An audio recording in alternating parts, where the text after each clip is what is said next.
Hello guys, welcome to another video. This one is paper 1 of October, November 2008 of paper 1. Let's do it. So we have question number 1. Evaluate part A. We have 0.3 times 0.06. So the trick we use here is we first ignore the decimal place. So we just take 3 times 6. That will be 18, right? So here we have 2 decimal place and here we have 1 decimal place. So in total we have 3 decimal place. So we move 1, 2, and 3.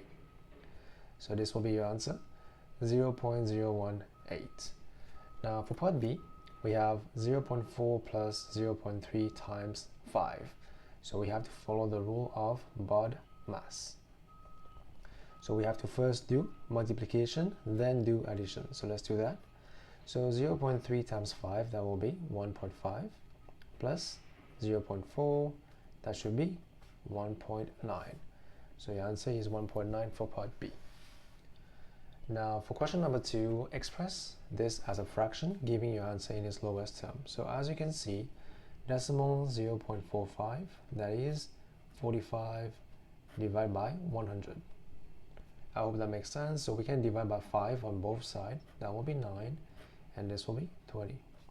So your answer is 9 over 20. Now for this one, express this as a percentage. So very easy. Whenever you see express as a percentage, you have to multiply by 100. So this one goes away. 1. Divide by 4. That will be 2.5. So now we have to do 13 times 2.5. So let's do that. 13 times 2.5. 3 times 5 is 15. 5, 6, 0, 6, and 1. That will be 5, 2, 2. So your answer is 22.5%. Now question number 3, we have evaluate this. So for part A, these are mixed numbers. So we first have to expand them. So 3 times 5 is 15 plus 1. That will be 16 over 5 minus 2 times 3 is 6, plus 2 is 8 over 3. Now, since the base are different, we have to find the LCM, so we can just multiply them by each other. So we have 5 times 3. Now we cross multiply. 3 times 16 is 48 minus 40.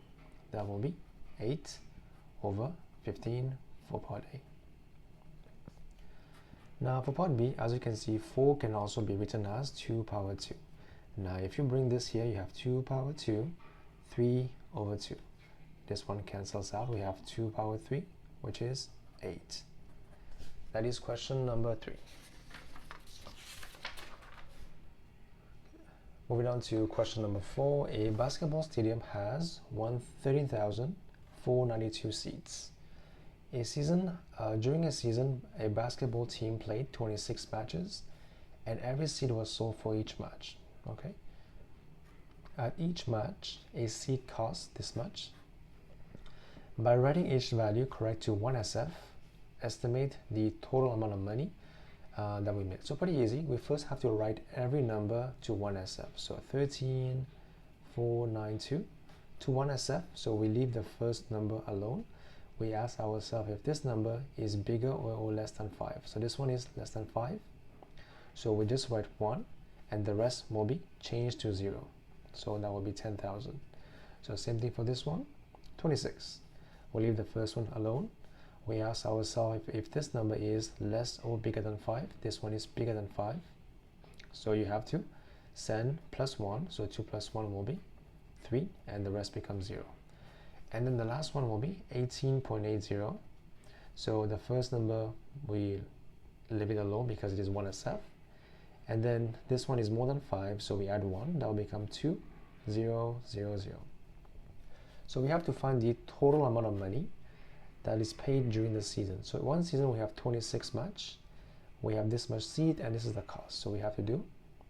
So let's do number of seats times number of match for a season, which is, we write 30 because to 1 SF times 30.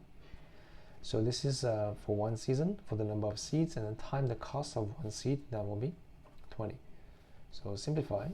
So we have 1, 2, 3, 4, 5, 6 zeros. So 1, 2, 3, 4, 5, 6. 1 times 3 times 2, that will be 6. So it will be $6 million for the estimation of the amount of money. Now for part 5, we have the number of items bought by 10 customers. So we'll have 10 customers at a local store is shown below. Part 1, state the mode of this distribution. So every time you have a list of numbers, the first thing to do is to rewrite the numbers from smallest to largest.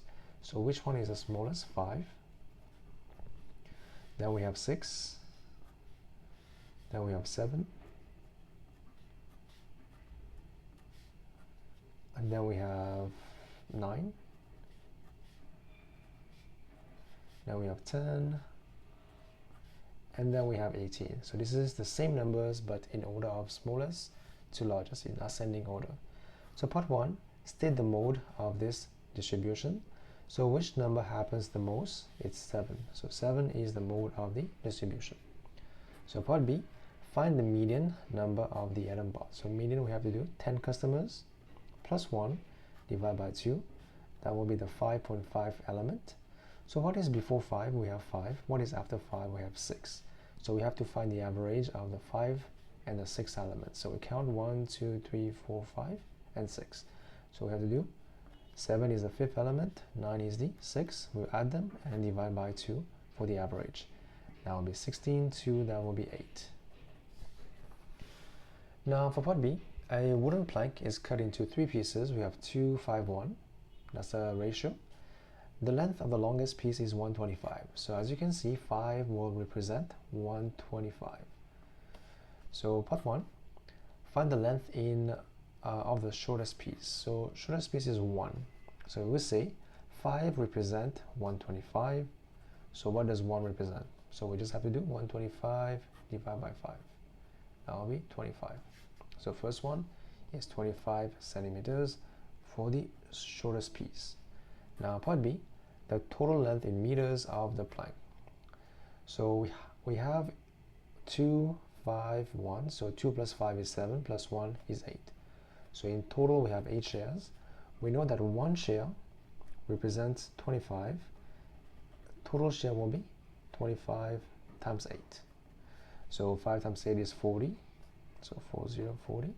2 times 8 will be 16 plus 4, that will be 200 centimeters. Now you have to write your answer in meters, so you have to divide by 100. That will be 2 meters for your answer. Question number 7.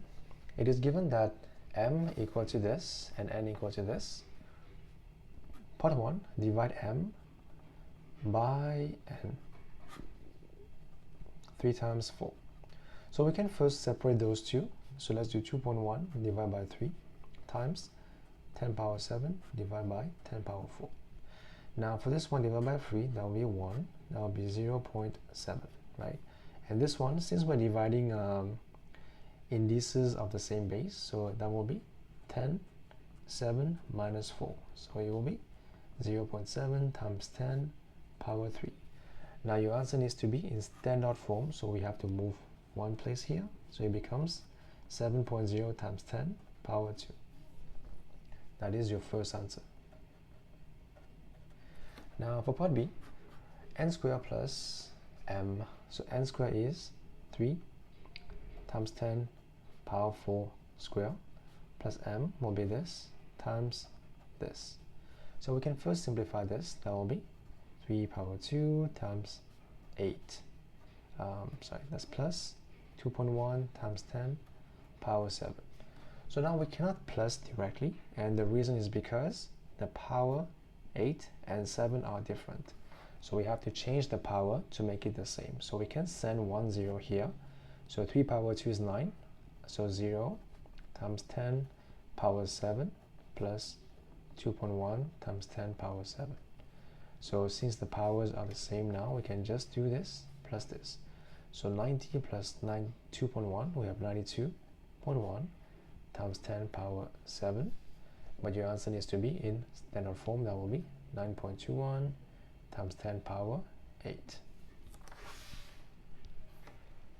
Now question number 8, a bag contains red, green and yellow pegs. So red, green and yellow pegs. A peg is taken at random from the bag.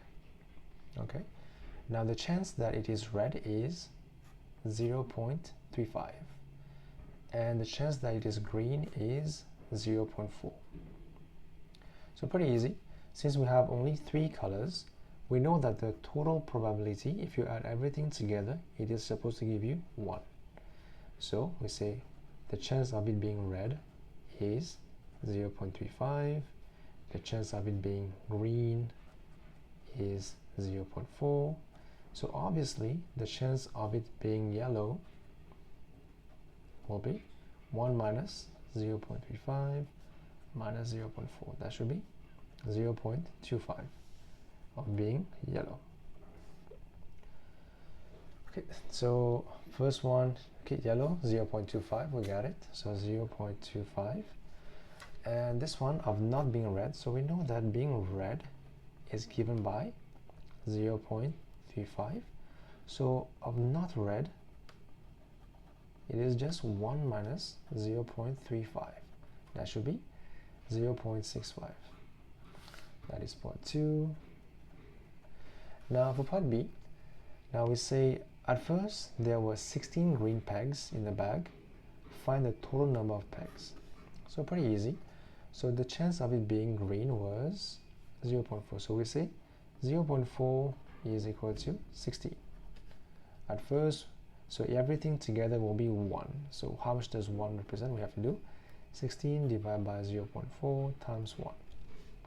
So we move 1 decimal place, we have to add 1 0. That becomes 160 divided by 4. That will be 40 pegs. So in total, we had 40 pegs.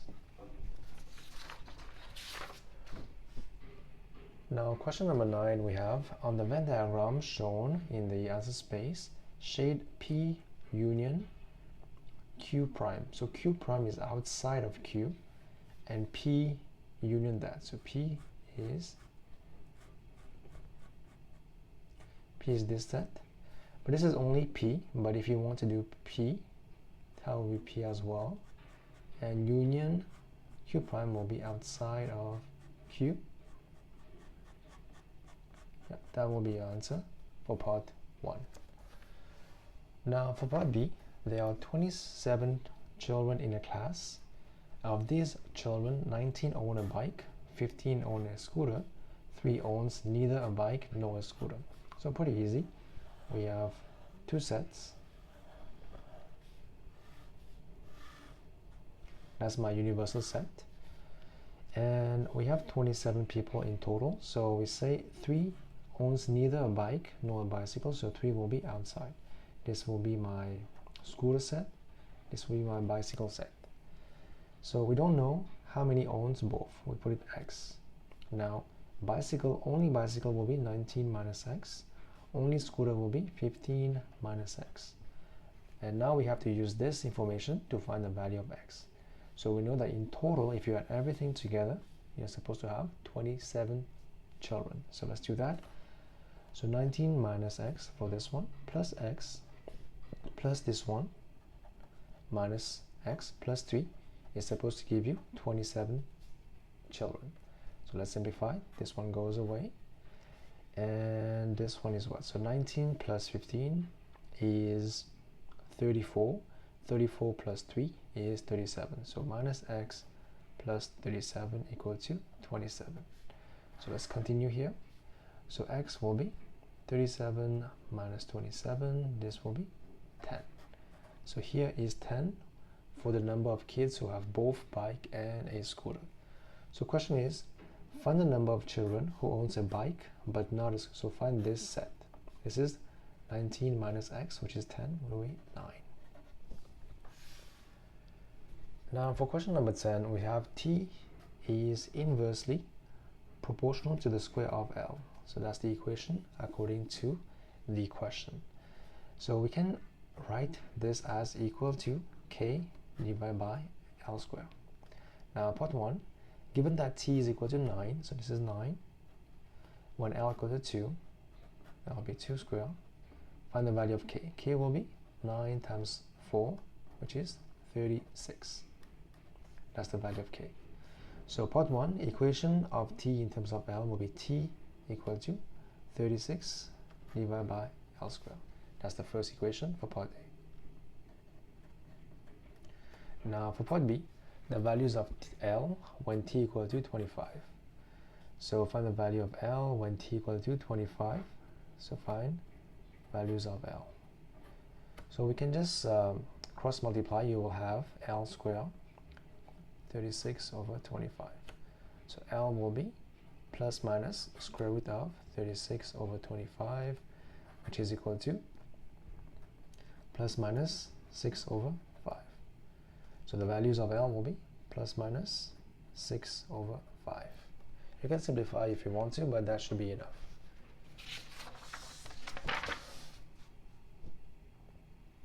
Now question number 11, a rectangular box has dimension 30 by 10 and by 5. So the box looks like this.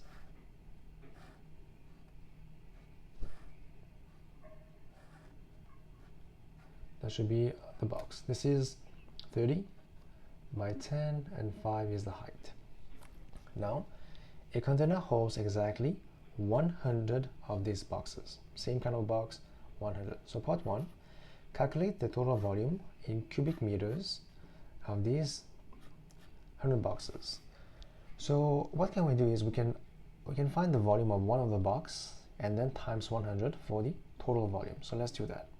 Oh, so the answer needs to be in cubic meters. So we can first convert the length to meters. So volume will be volume is length times width times height. Length will be 30 centimeters, so that will be 0.3 meters times width is 10, that will be 0.1, and height will be 0.05. And then that is for one box, so we have to times 100 for 100 boxes. So that will be 1. So move 2 zeros. So 0.3 times 0.1, that will be, so first we do 3 times 1 is 3. 2 decimal place, 1, 2, times 5. That will become 3 times 5 is 15, so we have 2 decimal place, that will be right here. So the answer for part 1 will be 0.15 cubic meters. Now for part B, each box has a mass of 1.5 kg to the nearest 0.1 kg. Okay, the empty container has a mass of 6 kg to the nearest 0.5 kg.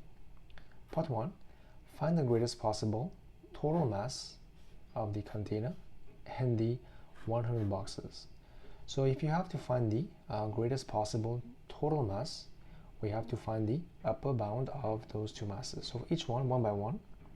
So for the box, let's find the upper bound. So it says has a mass of 1.5. So plus minus, we have to do 0.1 divided by 2. That will be, so what is 0.1 divided by 2? That will be 0.05. So plus 1.55, 1.45. So you have to take the upper bound for the mass of each box. Now for part B, the empty container has 6 kg. So plus minus nearest 0.5, that will be 0.5 divided by 2. So 0.5 divided by 2 will be 0.25. So that will be 6.25 and 5.75 upper bound. There you go. Now the greatest possible mass of the container and 100 boxes. So let's do total mass will be, so container upper bound will be 6.25 plus 100 boxes, so 100 times upper bound of the mass. That will be 6.25 plus 155. That should be so 0.25 in the back. That should be 1 and then 6, 1. So you will get 161.25 kg. That was question 11. So now number 12. We have f of x is equal to 4x plus 3 over 2x. So part 1, find f of 3. So f of 3 will be 4x, that is 3, plus 3 divided by 2x, which is 3. That will be 12 plus 3 divided by 6, that will be 15 divided by 6 divided by 3, that will be 2 and 5. So the answer will be 2.5 for part A. Now for part B, find f inverse. So we have to let y equal to f of x, which is this equation. Then we have to make x the subject of formula. So we cross multiply, we have 2xy equal to 4x plus 3. Now we send x to one side, we have 2 minus 4x equal to 3. We factorize x outside, we have this minus 4 equal to 3. I'll send this here. So we have to make x the subject, that will be 3 divided by 2y minus 4. Now from this, f inverse, it is in terms of x, so we have to change y to x. That will be 2x minus 4. This will be your answer for part B.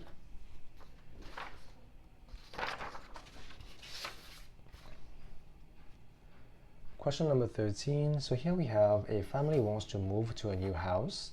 The area where they're going to look depends on the positions of the children's school S, the father's place of work F, and the market M. The diagram in the space is drawn to scale of 1 centimeter to 1 km. That's the scale of this diagram here. Now we have a few conditions. It says the house needs to be 1. Within 4 km of the children's school, and 2. Must be nearer to the market than to the father's workplace. So use 1 and 2 to construct the appropriate loci. So let's do that. So first one, it is within 4 km from the children's school. School is S. So let's go to point S and use the scale that we have. It needs to be within 4 km, which is 4 centimeters from the point S. So we just have to draw a circle around the point S. Hope you guys can see that.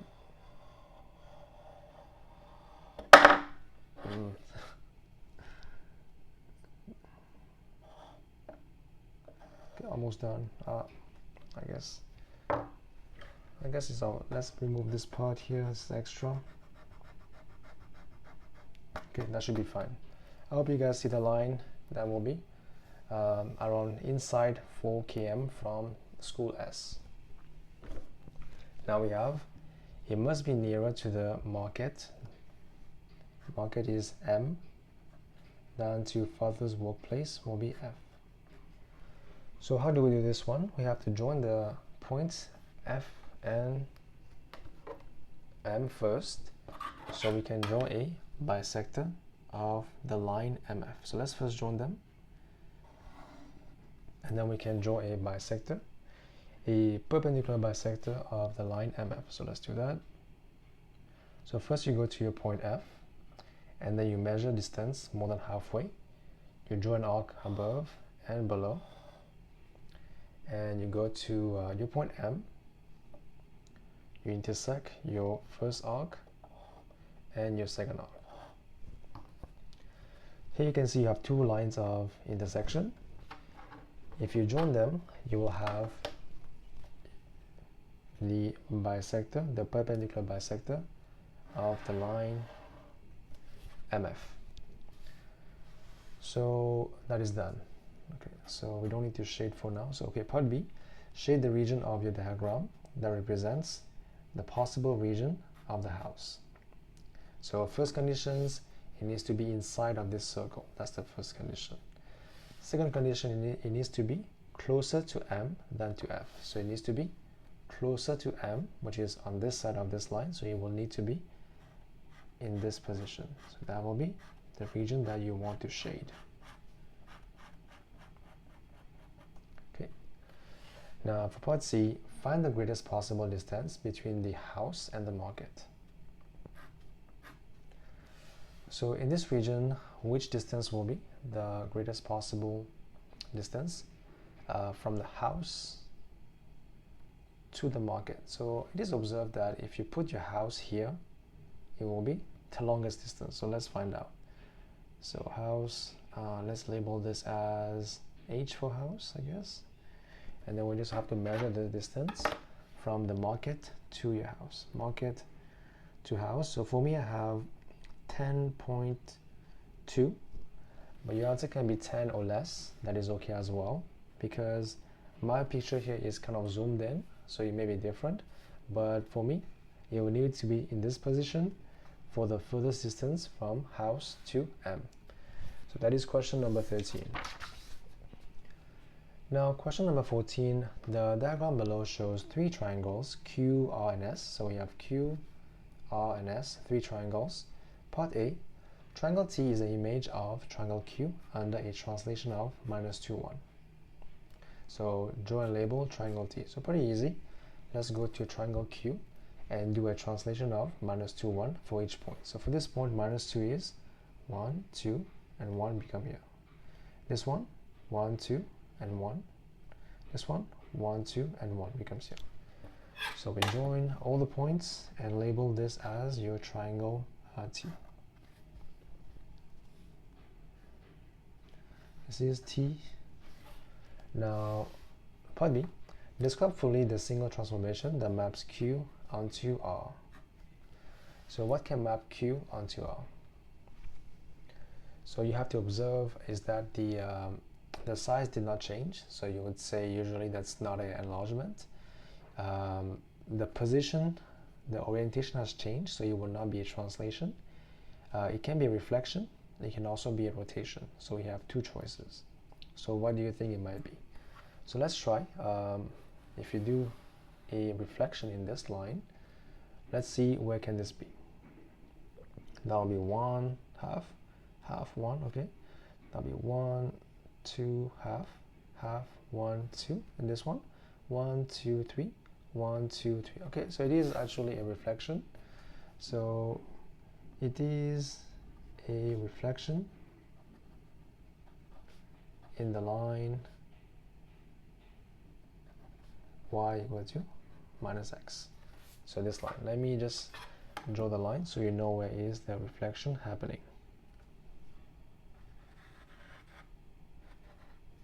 Okay, that's the line of reflection for Q onto R.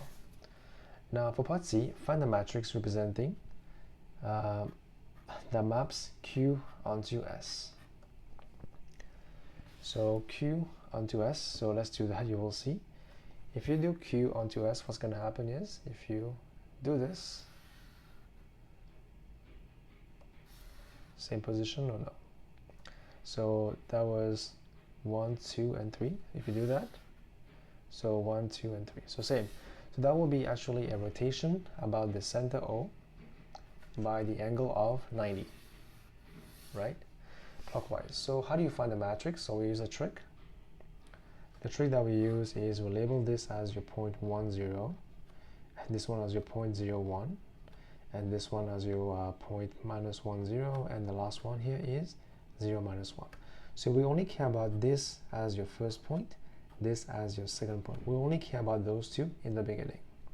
So we say that since we know already that this one is actually a rotation about center O, about 90 clockwise, right? So knowing that, here we ask ourselves, if you were to rotate this point here, by 90 clockwise, where it will go here to here. So this first point becomes 0, -1. And for this one, second point, if you have to rotate 90 clockwise, it will become this one. That will be 1, 0. So the matrix will be 0, -1, 1, 0. For rotation, about O, 90 degrees clockwise. Okay. Now moving on to question 15, we have two matrices A and B. Now we have to find AB, so pretty easy. Let's replace and find the matrix multiplication. 4, 1, -3, 0. So let's do that. So when you multiply matrices, it's always rows by column. So rows will be 2 times 4 plus -1 times 1. So rows by column. So one more time, this one is done. So rows by this column now. So 2 times -3 plus -1 times 0. Okay, that is done. Now for this one, 1, 3 times this column. So 1 times 4 plus 3 times 1, and this one will be 1 times minus 3 plus 3 times 0. So let's find out. This will be 2 times 4 is 8, 8 minus 1 will be 7, so that will be minus 6. This will be 4 plus 3, that will be 7, minus 3 plus 0, that will be minus 3. So AB will be 7, 7, minus 6, minus 3. Now for part B, find B inverse. So how would you find B inverse? So B inverse is equal to, you first have to find the determinant of B. That will be, you have to cross multiply, so 4 times 0 minus cross multiply 1 times minus 3. That will be 4 minus minus 3, that is 7. Now we have to find the adjoint matrix of B, which is equal to what? You have to switch the position of these two. So 0 becomes here, 4 becomes here, and we have to switch the sign of this two, that becomes minus 1 and 3. So B inverse is equal to 1 over determinant will be 7 times this 0 minus 1, 3 and 4. That will be your answer for this one. Part A. Now 16, solve the inequality. So we have to find the value of x. So minus 2x less than 5. We send 3 over here, will be minus 3. So 5 minus 3 is 2. Now divide by minus 2, the sign will change to 1. So x more than 1. You can also put this, that is okay as well. That is fine. So now part B, solve this equation. So we first have to expand the brackets. So this will be 3y plus 6 equal to 4y minus 14 plus y. Now let's simplify. Let's bring y to on one side. We have 3y minus 4y minus y equal to minus 14 minus 6. That will be, so 3y minus 5y, that will be minus 2y equal to minus 20. Y will be 10.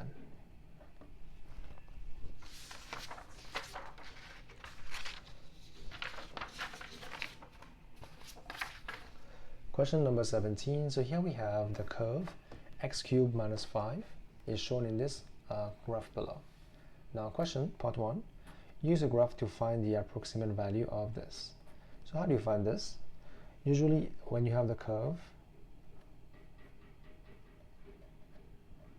so it's only possible if it takes the value of y equal to 0. So then you have equal to 5, so x equal to 5.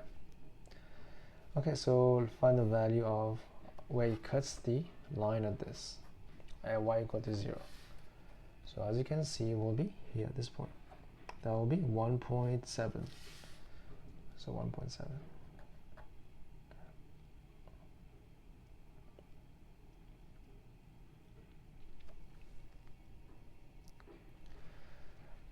Now what's next? So let's see for this one.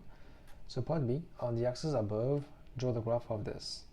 So whenever you have to draw a line, the first two steps is always to find where it cuts your y and x axis. So you would say at x equal to 0, y equal to 15. At y equal to 0, x equal to 3. So do that. So 0, 15. 0, 15 will be here. And 3, 0 will be here. So let's join those 2 points to form the equation of the line. This will be your line y equal to 15 minus 5x.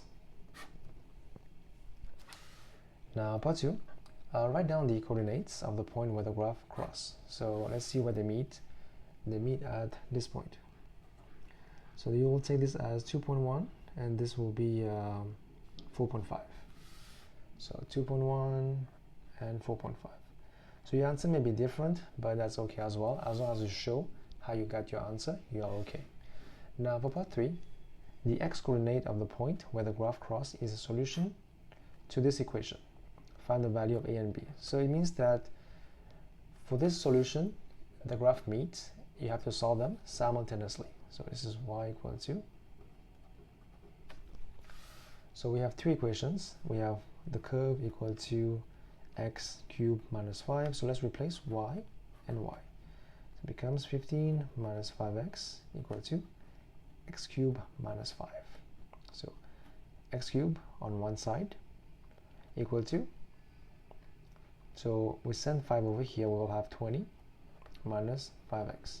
So from this you can see that value of a must be 20, value of b must be minus 5. So a will be 20 and b will be minus 5. Moving on to question 18. The diagram shows the positions of a harbor H. So we have H here, and the lighthouse L, and a boat B at this angle. Okay, so we have the angles. So now question part A. Given that the bearing of A from H is 125, find the bearing of L from H. L from H will be this plus this. So 125 plus 108. So L from H, we have to do this one. So that will be 13, that will be 3, 2. So 233 will be your answer for part 1. So 233 degrees. Now for part B, for part 2, H from B. So H from B. So from B. So whenever you say from B, you have to go to B, draw this vertical north line. And you have to find the bearing of H, so you have to do this plus this. Now this is a vertical line, a straight line, so this part here is equal to 180, and this one, what is it equal to? As you can see, so it's kind of tricky, but you should know that by now. It's just that these two lines are in the same direction and drawn by a straight line, so this angle here must be equal to this angle, which is 125. So this big one will be 125 plus 180. So let's do that. 125 plus 180. That will be 503. So that will be 305 for the bearing of H from B. Now part B. At 7:30, the boat set sail in a straight line from B to H at an average speed of 25 kilometers per hour. Given that BH is 70 km, find the time at which the boat reaches the harbor. So let's first find the time taken for it to reach the harbor. So as you know, speed is equal to distance over time. So time will be distance over speed. So distance will be 70 divided by speed. That's the time it will take.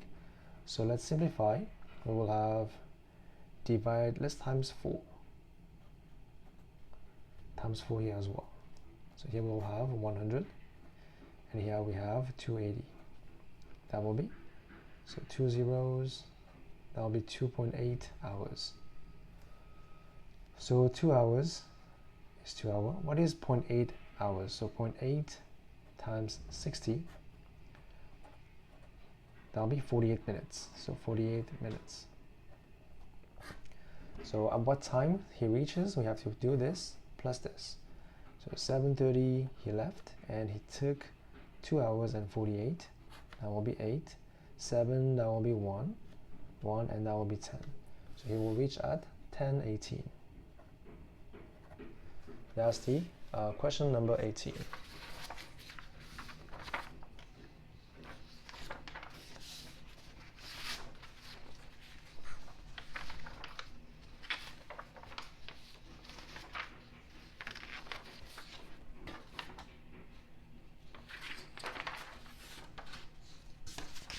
Okay, on the back, question number 19.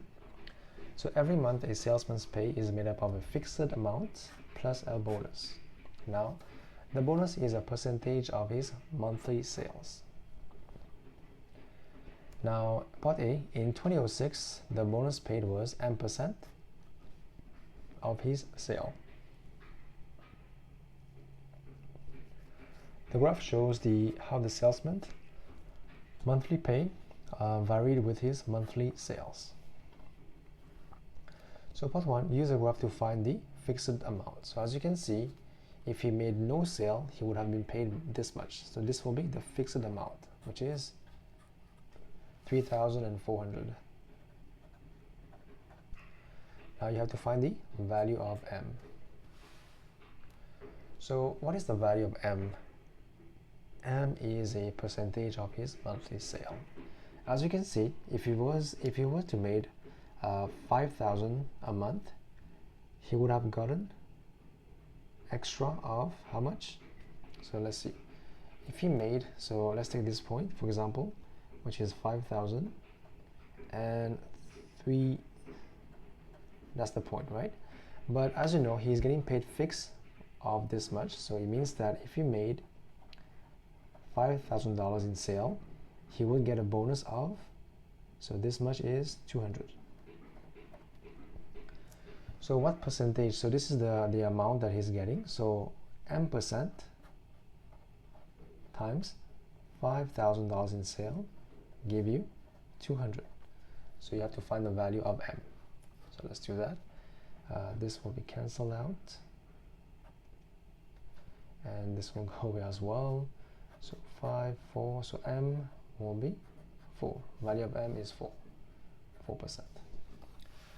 Now for part B, in 2007, the fixed amount was this much. It changed from 34 to 3,500 per month, and the bonus was 5% his monthly sales.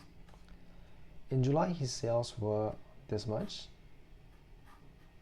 Calculate the salesman's pay for July. Okay, so let's do that. So pretty easy. So first the pay, we have a fixed amount which is 35, that is constant, plus bonus of 5%,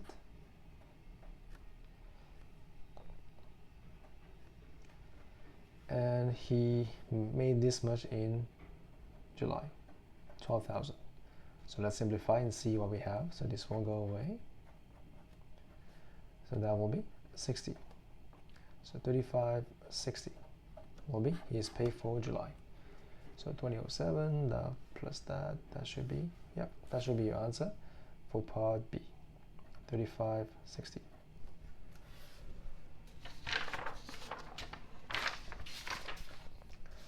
Moving on to question 20, part A. We have ABC and EFGH are parallel lines, so they are in the same direction.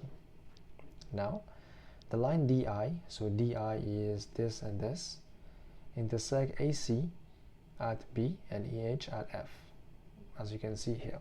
Now we have this angle equal to 68, and these two sides are the same. So if these two sides are the same, we must know that this angle and this are the same as well, which means this is 180 minus 68. That will be 7, 10, 2, 1, 1, 2 minus 16 as well again. That should be 0, 2, 4, and 4. So this will be 44 degrees. So question part 1, find BFG. So BFG, so find this angle. As you can see, this one is a straight line. So this angle here will be 180 minus 68. That will be 112. First one is 112. Now find FGI. So FGI, it is 44. We found that already. And the last one, DBA. So DBA. So D is here, B is here, A is here. Find this angle. So now we must know something, is that this angle is the same as this angle, because these two lines are parallel and they are joined by the same straight line. So these two angles must be the same. So we can find this one, then we know this one. So we know this is equal to, this is the first one, BFG. So BFG equal to 112. This is 112, which means this one here, if it is a straight line, this will be 68. So this also will be 68. So the answer will be 68 degrees. That was part A. Now part B. So we have PQRS is a trapezium. These two are parallel to each other. Now we have PS equal to QR equal to 5 and PQ equal to 16, and this one is 10. Find the area of trapezium. So how do you find the area of trapezium? So area of trapezium,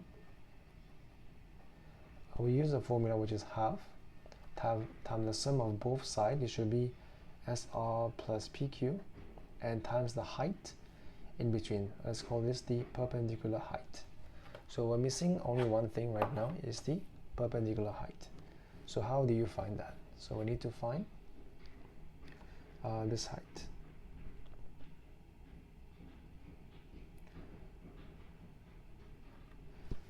Or this one. So let's see what can we do. So since the two sides are the same, 5 and 5, it means that these two are the same as well. This is 10, that will be 16, so 16 minus 10 will be 6. 6 will be this and this. So if you divide by 2, this will be 3, and this will be 3. This is 90 degrees and 90 degrees. And as you can see, we have a right angle triangle here. So by the Pythagoras theorem, the height will be 4. So find the area, will be half. Sum of both sides will be 10 plus 16 times height will be 4. So let me show you how I did that. So to find this height, let's call it h squared is equal to 5 square minus this. So it will become square root of 16 will be 4. So simplify, that will be 2, and this is 26 times 2, that will be 52. That will be your answer for part B, 52 centimeters square. Now question for 21, expand and simplify this one. So very easy. So we take P, the first one, and multiply by the bracket, and then we take minus 5 multiplied by the bracket. Expand, that will be P squared plus 4P minus 5P minus 20, that will be P squared minus P minus 20. This will be your answer. Now part B, factorize this one completely. So let's see what do we have. So we have 4x squared plus 12xy plus 9y squared. So we have to simplify in two brackets because we have x squared and y squared. So what is 4x squared? It is 2x times 2x. Now what is y squared? It is 3y times 3y. Now for us to get plus 12, it needs to be plus 6 and plus 6. So this is your answer. So you will do 2x times 3y, that will be 6xy, plus 3y times 2x, that will be this. So basically if you expand this, it will become as this, but that is your answer for part 1. Now part 2, 3m squared minus 48. So first thing, let's take out 3. We have m squared minus 16. So we know that 16 is also equal to 4 squared. So this becomes 3m squared minus 4 squared. So you know that when we have a squared minus b squared becomes a plus b, a minus b. So same thing here. That will become a will be m plus 4, m minus 4. This will be the answer for part 2.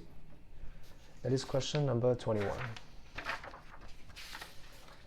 So now question number 22. The equation of the line L is given by this equation. Now we have L, write down the gradient of the line L. So if you want to find the gradient, we have to make y the subject of formula. So we have 2y minus 1 minus x, y become minus half and this. So this is the gradient, which is minus 1 over 2. Now part B, find the equation of the line parallel to L that passes to the point this. So a line parallel to each other has the same gradient. So basically we have to use this point. This is your x, y. So you have to do y minus 5 over x minus 0, which is x, equal to the same gradient. Cross multiply, you will have what? So let's do this here. We have 2y minus 10 minus x. So your answer will be 2y equal to 10 minus x. Now part C, on the diagram in the answer space shows the line L and the line this. So here we have the two line, L and line this. Now part 2, we have to draw a line, y equal to minus 2.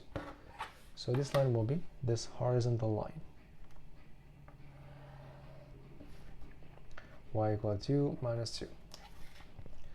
Now here says shade and label the region as R defined by these three inequalities. So the first one, it needs to be more than -2, so it needs to be above this line, above this one.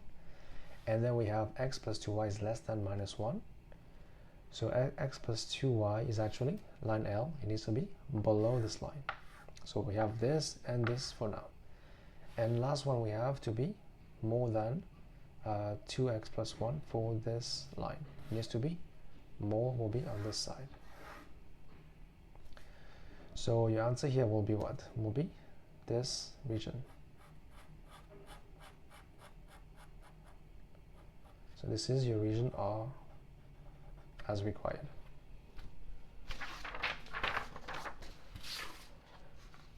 That is the question number 23. That is the last question of this paper. The graph shows the cumulative frequency curve for the playing times of the individuals tracks on Andrew's MP3 player. Now, this is the curve given to us already. So we have to use this to find the median. So median will be half. And what is the number of people? It is 80. So half 80 will be the 40th value. So you go to 40th value here, and then you cut your curve, and then you find the corresponding minutes for the playtime. So for me, I have 4.6. So 4.6 will be my mean time. Now for part 2, find the interquartile range. So as you know, the interquartile range is equal to Q3 minus Q1. So Q3 is the 75th element. So not fifth, sorry, this is 3/4 times 80. That should be the 60th element. And Q1 is 1/4 times 80, which is the 20th element. So let's find those respectively. So for the first one is the 20th value is here. And the corresponding value will be here, which is 4.1. And then for the 60th value, should be on this line. And the corresponding value will be in between. That will be 5. So for me, I have 5.05. So we have to minus to find the range. So let's do that. So here we have 4. That will be so 5 minus this one 0. This will be 10, 9. So your answer will be 0.95 minutes. So your answer may be 1 or 9.3, but it should be about that value. But as long as you show you're working, you should be fine. Now for part B, the table summarizes the playing times of the 100 tracks on Tom's MP3 player. Okay, calculate an estimate for the mean playing time of the individual tracks. So for this one, if you want to find mean and you have groups, you have to we call this one F, you have to find the X. The X is the midpoint of those groups. So in between here we have 3, this is 4, this is 5, and this one is 6. Then you have to find the Fx values. So 5 times 3 is 15, that will be 120, that will be 250, and this will be what? So let's do that here, I'm not too sure. So 15 times 6, that will be 30, that will be 90. So after you find this, you have to find the sum of this. So you have to add everything together. So let's do 250 plus 120, that should be 370. So 370 plus 90, that should be 460 plus 15, that should be 475. So sum of sum of fx will be 745. And now to find the mean value, you have to divide by number of tracks, which is 100, and that will be 4.75. This will be your answer for the mean. Alright, so that was the last question, finally. And if you guys have any question, leave a comment down below. And as you know, as always, thank you for watching the videos. And if you need any help or any requests, leave a comment. And don't forget to subscribe. I'll see you next time. Thanks.